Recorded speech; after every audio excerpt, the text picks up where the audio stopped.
Hello and welcome to another time-hopping episode of We Only Look Thin. I am falling back into old behaviors. My name is I see what you're doing. Catherine Weigel. I'm new behaviors. I am one of your hosts. I'm a tiny habit coach. I've lost a bunch of weight.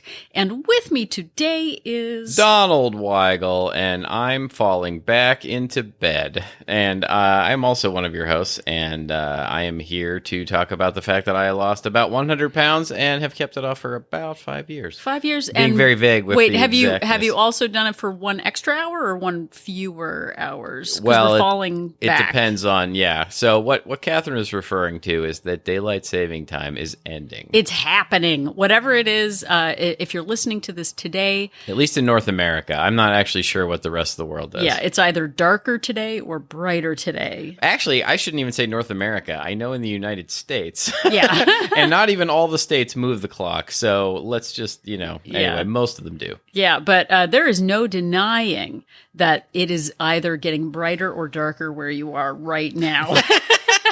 Those are the two possibilities. Those are the two options. But last week was Halloween, and we're so busy thinking about Halloween candy. And is it Halloween or is it October candy? We don't know. Yeah. But what we do know is if there is leftover candy, maybe don't have it right now. Yeah. That is what we're saying. But a lot of times, hello, we only look thin.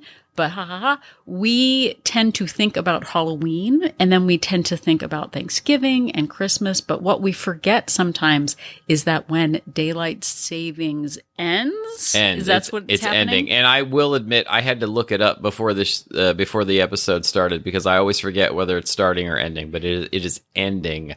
And it has just ended if you're listening to this on the day when it comes out. Right. But a lot of times we forget that suddenly our habits change when the season change and when the clocks change. So our bonus tip for today, before we've given you any tips, is that things are going to be a little bit different. Maybe you don't want to go out on those morning walks because it's dark. Or maybe it's 4 o'clock in the afternoon and suddenly it's dark after work and you're flipping out because suddenly you didn't plan for this. It's okay. It's okay to experience transition and to maybe look at new habits if they're not working out for you. So we're not going to go further into that, but just it has generally been a surprise to people when the calendar changes and when the time changes. So you're not alone is what we're saying. Yeah. And I think that, that getting dark really early thing really can throw people off in terms of their eating. And I know that I'm one of them. I have to be very aware of it's dark at 4:30. That does not mean that it's actually like late, because I typically try and save a lot of my calories towards the end of the day, and I have to make sure that sun going down does not trick me into eating more than I want to. Well, and too, when it's super cold, like it is in California. Yeah, I don't know why I'm making super it cold in Southern California. Spooky. Like it might get down to as cold as 50 degrees. Yikes! But I know I typically don't have cold water goals in the wintry months. Right. I don't have salad goals. One of our members in Denmark, let's say Denmark because she actually lives there. Oh. Ellen was talking about how she sticks to sort of warm, cozy root vegetables being roasted in winter and not really focusing on water goals. And I am the same way. Yeah, you're a huge root vegetable roaster. I make your Brussels sprouts, your cruciferouses. I know. But just remember, transition times are times to maybe look at switching up your goals. This isn't a shocking event. It just means that maybe this is a time to look at your habits and maybe adjust for the season. So this is the preamble to the next amble we're going to amble toward. Yeah, so let's start ambling. So as Catherine mentioned, we've just gotten through Halloween, and now people have a tendency, they'll look at, it's November 6th. It's basically Thanksgiving Day. Yeah. I'm going to start eating like it's Thanksgiving every day. Yeah, I'm going to perfect my pumpkin recipes. Yeah. I'm going to perfect. I better start practicing for the big meal on Thanksgiving, which is a really good excuse to just eat a lot of things. Yeah, but a lot of times too, and I remember there were many times where I would think, okay, you know what? I just am going to not eat anything until Thanksgiving, or I'm going to cut out all sugar for the next 6 months and I'll magically get to my weight loss goal. And that whole denial part, which is, I kind of made a river joke, maybe a river in Egypt and the Niles and a river somewhere. Yeah, time hopping. You said something about it. Something like that. But we tend to want to deny ourselves, and that involves a lot of white knuckling, a lot of like, okay, if I just have resolve, then I don't have to worry about upcoming food things, or maybe I just won't go to the party. Maybe I won't go to the Veterans Day party that's coming up in November. Yeah. You know, as you do. We have to, speaking of like the various holidays that we have, do we have to explain what Thanksgiving is to like people around the world? I think we've hammered it. This show is huge in Germany, like huge in Germany. We do have some listeners. No, we have a lot of, I'm joking, but we are on the charts. For some reason, we have a lot of listeners in Germany. So if you're in Germany, yes. Willkommen. Yes, very nice. Very nice. Greetings and welcome. Thank you for listening. You know, so Thanksgiving, like maybe where you are in Germany, you have Gleepglorp Day. Like, I don't know what German holidays are, but it's essentially like a big excuse to just get together and eat like the biggest meal that you could possibly imagine. Yeah, and it's supposed to be about fellowship and being with family, but generally it's an excuse to eat lots of food. So whatever your excuse to eat food in your country is, willkommen. Yeah, exactly. That is our common language, which is hearty, delicious foods. Exactly. But a lot of times, and this can happen at any time of year, whether it's getting warm where you are or getting cold where you are, is those impulsive food choices. We recently did an episode called Only Burgers in the Building, about having policies around certain foods that you like. But a lot of times we are surprised by foods that people bring us, or foods that suddenly appear on the horizon to us that we didn't expect to eat. And so today's episode is about not denying yourself foods that you like, but really thinking about how to work them into your life in different ways. We've done calorie episodes, we've done policy episodes, but this is going to be more about sort of how to look at different choices that you might be able to make. For a second there, I thought you were just going to name every different kind of episode that we've done for the last 5 years. There's a lot. There are episodes that we've done that I forgot that we did. So I'm happy and grateful for the person. Speaking of Thanksgiving and being grateful, I'm grateful for the me of the past who talked about stuff. Yeah. I like when I listen to an old episode or read old show notes and something that I said makes me laugh. It's fun. And I think it's funny when I'm listening to an old episode and then I come back with a quip. And I'm like, oh, I'm going to say this, and then I actually have already said that on in the episode. Yeah, because we're all programmed robots who say the same things in the same circumstances. Exactly. So we, some of us live with other people, or we work in places where food people are food people. I was going to say pushers, but food is around in a surprising way, and a lot of times that impulse control is really difficult, and that white knuckling can feel like a weight loss method, but our resolve wanes, and it wanes and wanes a lot when it wanes. Yes. I was going to make like a waning men joke. The wane in Spain falls mainly on the plain. Exactly. Yeah. But it can be really hard day after day when we are... Did you just say it's waning men? I did. I'm sorry. I just fine. I went right past it. That was really good. It's waning cats and dogs. Yes, exactly. But it's those like, oh, well, you know, someone brought in their special fudge recipe. Oh, a neighbor just brought in a thing. Oh, we're just invited to a thing. Everything's a thing. Yeah. And it can be really difficult, and we can want to just hibernate and hide until the food season is over, but they're just going to keep coming at you. So we have some solutions for you of how to manage those impulsive food choices. But someone in Wolt Place, We Only Look Thin Place, our weight loss accountability group, recently asked for approaches on interrupting the moment between I want to eat something and actually putting the food in my mouth. So sometimes she just feels like she's overpowered with that urge of like, I need to eat this immediately. Same also, by the way. Right. And she says that I feel like I should be able to shore up those defenses, but I haven't managed a way to shore up defenses. And it does feel like we're under attack by food choices, and it can be exhausting And at first, like I said, we can white knuckle and just feel like, okay, I'll just not do it. But then when we're asked over and over again, we just give in. So we're going to give you some options about how to delay that impulse to eat all the things. And so the first thing to do is ask yourself, why does waiting matter to you? So does giving in to impulsive food choices lead you to eat indulgent food? Does it lead you to forget to track your calories? Does it lead you to go over your calorie target? Lead to compulsive or binge eating?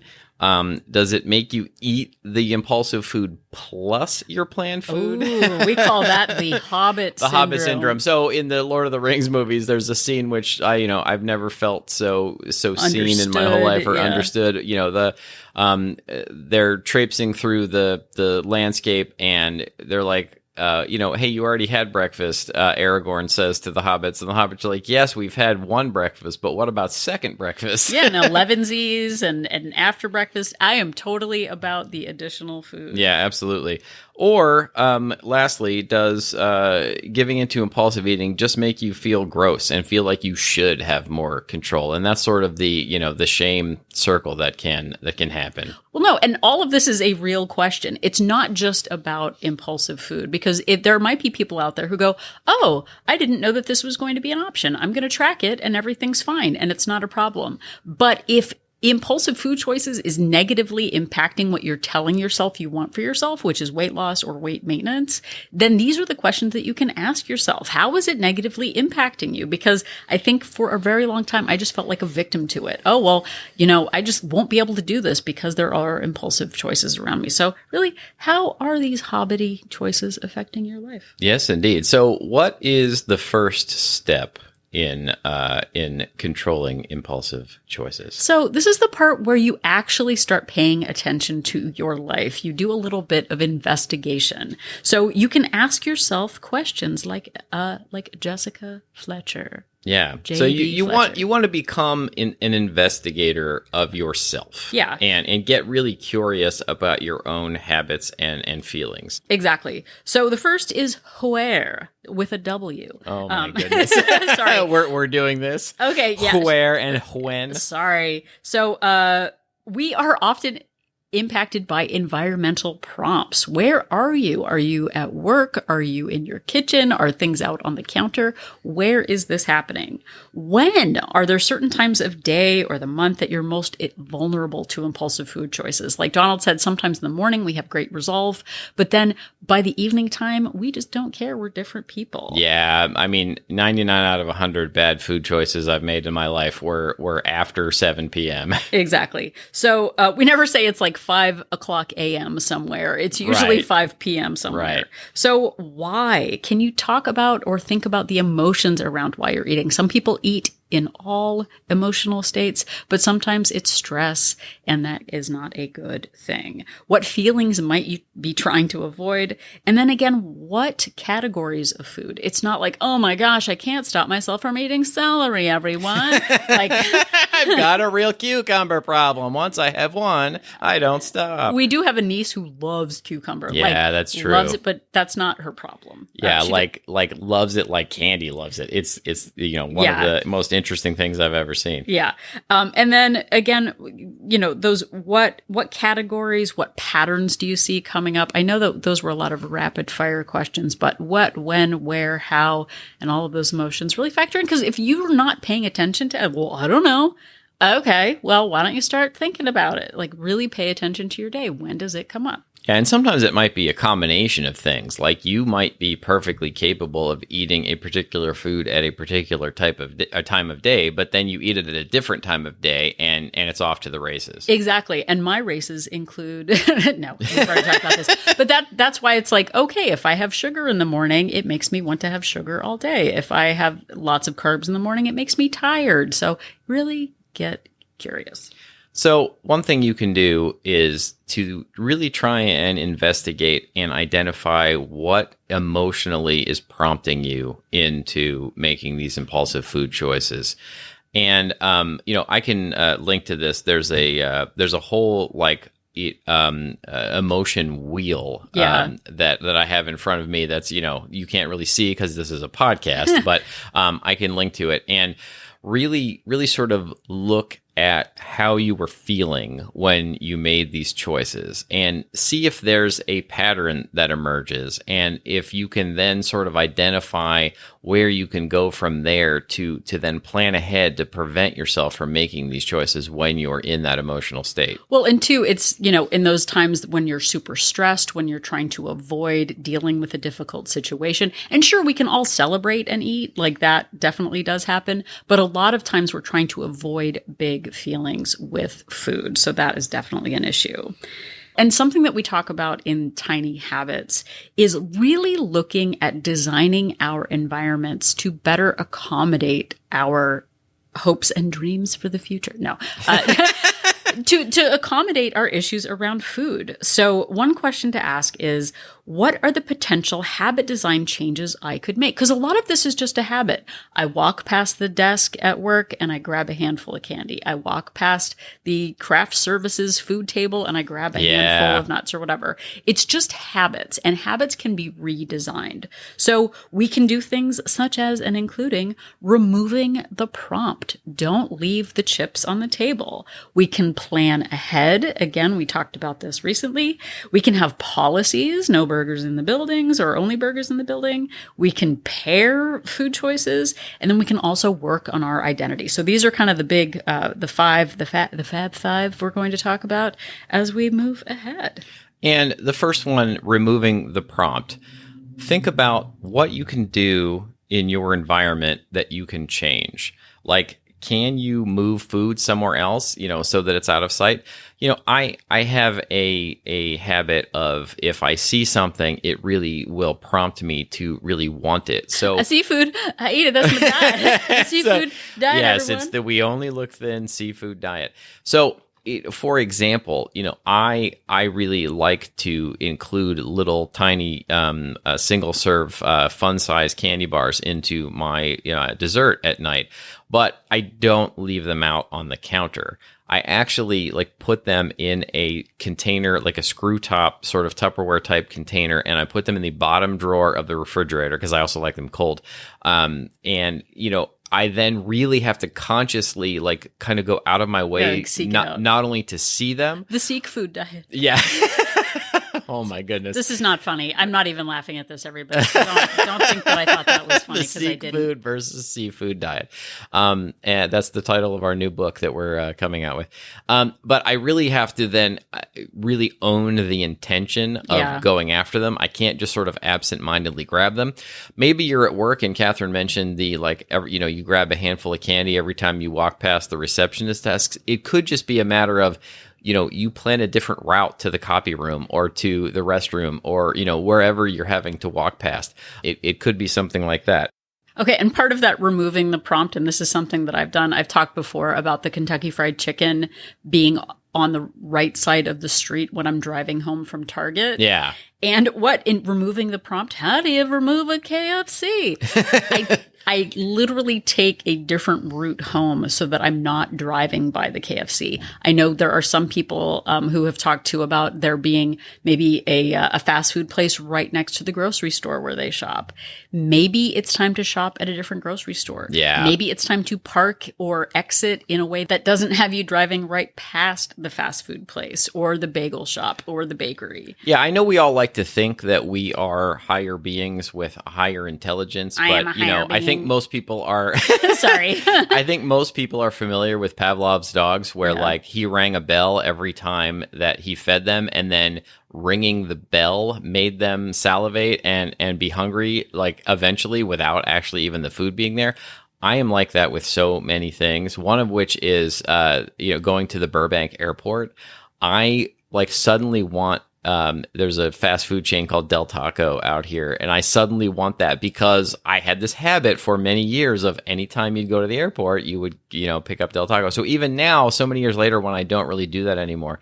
So really figure out what sort of Pavlovian responses are in your life, and then try to design your life around not, inflicting them, or ringing that bell, so to speak. Exactly. And part of that, removing that prompt in a different circumstance, is if the prompt is I sit on the couch and I eat potato chips, a different activity could be when I'm sitting on the couch watching TV, I file my nails or I organize taxes. No, I don't organize taxes.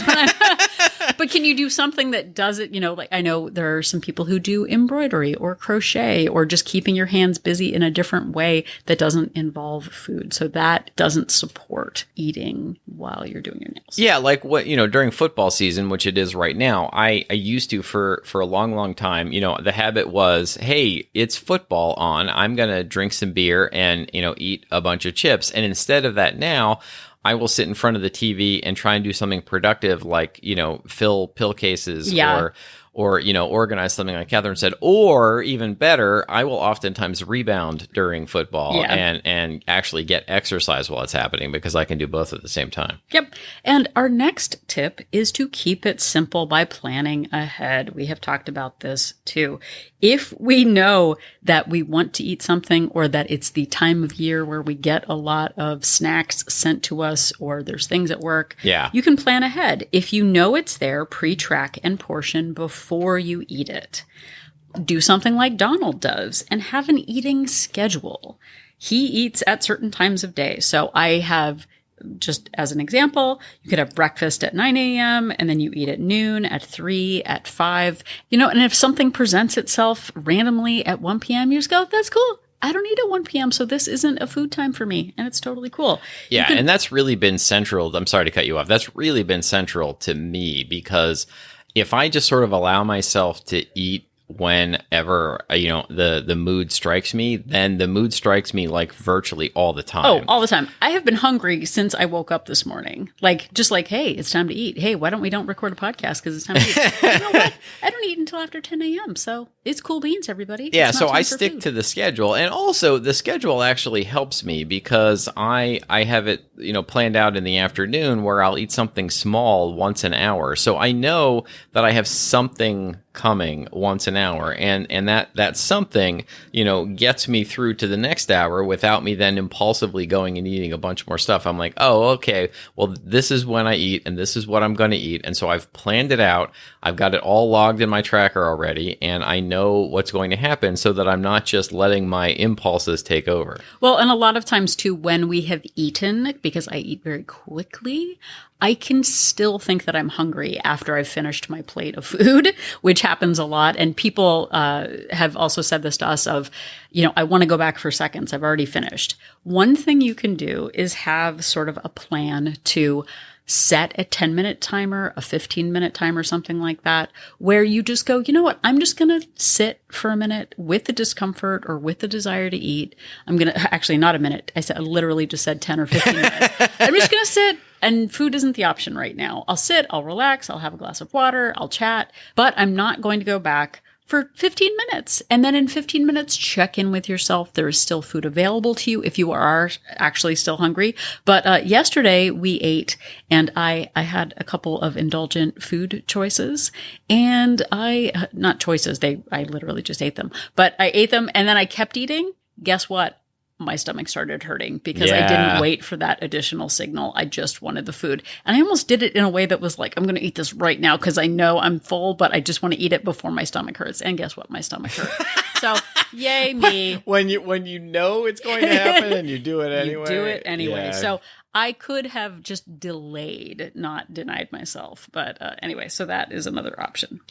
And then another thing to do, we, Catherine mentioned our episode, Only Burgers in the Building. We talked about this a lot in that, and we've talked about this throughout the years of doing the podcast, is have a policy of pairing is caring. And what does that mean? That means if there is a particular food treat that maybe you don't want to cut out of your life entirely, but that, if you eat it regularly, it can lead to more impulsive eating. Pair it with something that you only do once in a while. Like if your thing is bagels or ice cream or something like that, maybe you only have that when you get a haircut, or maybe you only have it when you get an oil change, or, maybe, if you're not someone who goes to a movie like constantly, maybe you do it only when you go to a movie. Well, and two, if there is something that you like, a restaurant that you super love, but you know that it's really hard to pair it with anything, like, well, if I paired it with every single time I'd get my hair cut every day. Right. Maybe pair something with the time change. Maybe this is a great time to fall back into enjoying something on a schedule maybe twice a year of a really big indulgent meal that you really like. Yeah, for sure. And then again, to continue with the only burgers in the building theme here, have a policy around your foods. And this has also really helped me and really helped me get honest with myself about why I'm eating things. So, for example, I have a policy: I don't eat unexpected treats, or I don't eat random food at work, which is a really hard one for me. I mean, look, maybe it's a hard one for everybody, but I work in a business where food treats show up on a virtually daily basis. On the reg. And it's free. And, delicious. It's delicious. And, I could eat them a couple of times a day if I did not have the policy that I don't do that. And then I don't stray from my planned foods on weekends, and I save. This is both for me and Catherine. I save my indulgences for after dark, or not necessarily dark for me, but at least after dinner. I know, especially with the time change. It's like 4 p.m. If you live in Michigan or the very northern United States, and it's the summer, it doesn't get dark till like 10 p.m. So maybe your policy is different. But for me, it's I don't have my indulgences or my dessert till after dinner, and that really helps me. And this doesn't have to be like an exhaustive list of every single thing. More like category. It doesn't have to be like, I don't need a Snickers bar. I don't need a Mars bar. I don't need a... Right. But just be like sweets in general, or, foods that are hyper palatable. Whatever it is, it doesn't have to be, specific to each one. But what are your prompts? What are the foods that get you? Have some general policies around them. Yeah. Well, and the really big one, and we're going to hit it home, everybody. Oh, boy. We're hitting it home. Hitting it home, which is a thing people say. Yes, which is the I word. No, I don't know. I was trying to think of what the I word was. Yeah. Isthmus. No, I don't know. That's not. You've just insulted our listeners in certain countries by saying isthmus. Who live on isthmuses. Yeah, isthmusize. So identity, that's where it all comes down to. So we can work on as many tips and tricks as we want, but in the end, all of this comes down to identity. So we have talked about this before in Atomic Habits. I was trying to think of the right habit model. Yeah. Was that James Clear talks about 3 delicious layers of change. The first... A layer of change parfait, if you will, or dip. Yeah. So one layer is just what your end results are. Oh, I don't want to gain weight this holiday season. Oh, I want to lose 5 pounds before New Year, whatever it is. That's a goal. That's fine. And then what we do is we put habits in place. So I track my calories, or I have policies in place. Those are great. But at our core, the real thing is who we are becoming and what kind of person we want to be. At our core, we are the kind of people who put policies in place to help us. Yeah. Because I want to be a healthy person. I want to be a fit person. I want to be someone who cares about their body. So at our core, when we look at our identity, we're thinking about the kind of people we're becoming. I am becoming the kind of woman who designs my environment to meet those goals. I'm the kind of person who practices mindfulness around food choices. I'm working on becoming the kind of woman who enjoys indulgences in a way that doesn't sabotage my long-term goals. And it's not a trick, and it's, it's not fair, and everybody else gets to make brownies and I don't. Yeah. It's not about being a victim. It's about knowing yourself, knowing what your emotions can lead you to do if you don't check yourself. It's about looking at your environment and really doing some introspection on how you can make all of this work. Because I know for me, I used to see this as a game. What can I get away with? in the end and still get what I want. And I think too, there's this, and I don't remember what it's called, but there is this phenomena where, people want to be absolved of their guilt. And so they want to identify with the group of people who are couch potatoes and who can't control themselves and, and so I spent most of my life like trying to identify as one of those people. Right. Or like, oh, I just, Weight Watchers doesn't work for me, or I'm just not I don't have a Weight Watcher problem or a calorie problem. I have an identity that I'm working on fostering. And even there was a part of me that was just proud of the fact that I could eat an entire pizza by myself and that I was the kind of person that can do that. And I could eat an entire pizza and drink a lot and still be fine. And, oh, well, boy, all of these lightweights who can't do that, and that kind of thing. And, now, you trust me, if I can do this, anybody can. I have turned it around to where I identify as somebody who, doesn't eat in the morning, and I don't do those things. And I really I try and stop myself when I get full, and I'm not trying to eat as if it's a competition, and I'm always trying to move more and really be that healthy, fit person that makes me proud of myself. Yeah, and that core identity isn't tied to a plan or a particular food or a particular season. I see myself as an active person. I'm the kind of person who really enjoys examining my own limiting beliefs to see where the fallacies are. I know that sounds really dorky, but it feels so much better to be empowered and to navigate the challenges ahead instead of falling victim and saying, okay, well, January 1st, I'll get it all out of my system. I don't have nothing is out of my system. I still want the food, but I identify as someone who can moderate, who can control, and does have choices that I can make. We do all have choices, and it takes time to work on all of this, but it feels better than just saying, I identify as a hobbit who likes all the food all the time, and that's all I'll ever be. We can work habit by habit, choice by choice, policy by policy on becoming the kind of person who can be a champion of the season instead of a victim. And thank you so much for identifying as someone who listens to this podcast. You, in my heart, are the champion of the season for listening. So you can even be a greater champion by listening to all of our episodes, which are available wherever you found this one, and also on our website, 24 hours a day, at least 7 days a week, at least, if not more, on our website, weonlylookthin.com. Yep. And if you are at weonlylookthin.com, you can click on that link for Join Our Support Group to find out more about Wolt Place. We Only Look Thin Place is a weight loss accountability group based on Facebook. We are not a weight loss plan. We have people doing Weight Watchers and intermittent fasting and calorie tracking and macros. We are not a plan, but we are a place for fellowship and support, regardless of the plan that you are doing. I am so proud of all of the women in the group who are working on their identities and being really honest and vulnerable about the challenges and inspiring others. We have a monthly option with a 3-day complimentary trial, and we have a 3-month subscription with a 7-day complimentary trial to see if Wolt Place is right for you.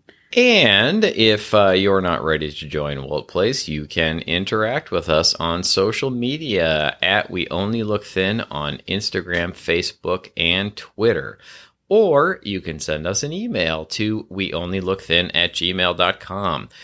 We will answer your questions. We will happily take your episode suggestions, and we will happily, even more happily, take your compliments. So once again, that is weonlylookthin@gmail.com. Yep. And if you identify as someone who really wants to make a difference for us, you can head over to Apple Podcast and leave us a rating and a review. Not only, again, does it make us feel really good, but it also helps all of the algorithms help other people find inspiring, habit-focused, I was going to say hobbit-focused episodes. Podcasts like both. ours. You can find Habit and Hobbit. Yep. But it helps other people find our podcast, and it really helps us thank you in advance. Absolutely. And the other thing that could really help us out, if you could be so kind, is to tell somebody about the show, whether that's face-to-face or over the phone or over the internet. If you're in a group that you think there were people there who might enjoy our show and get something out of it, we would appreciate if you would mention it. Word of mouth is one of the best ways that helps the show grow. Yep. So if you identify as a hobbit working on habits, just remember a hobbit habit. A habit. Just remember that Donald and I are an inspiration.